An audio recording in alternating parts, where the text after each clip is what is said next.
میں تھے۔ اور نوح کا قصہ بھی یاد کرو، جب اس سے پیشتر انہوں نے ہمیں پکارا تو ہم نے ان کی دعا قبول فرمائی اور ان کو اور ان کے ساتھیوں کو بڑی گھبراہٹ سے نجات دی،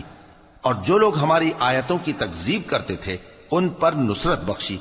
وہ بے شک برے لوگ تھے، سو ہم نے ان سب کو غرق کر دیا۔ اور داؤد اور سلیمان کا حال بھی سن لو کہ جب وہ ایک کھیتی کا مقدمہ فیصل کرنے لگے جس میں کچھ لوگوں کی بکریاں رات کو چر گئیں اور اسے روند گئی تھیں، اور ہم ان کے فیصلے کے گواہ تھے،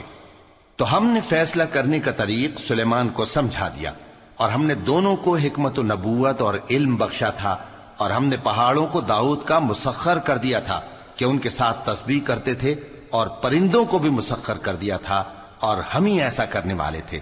اور ہم نے تمہارے لیے ان کو ایک طرح کا لباس بنانا بھی سکھا دیا تاکہ تم کو لڑائی کے ضرر سے بچائے،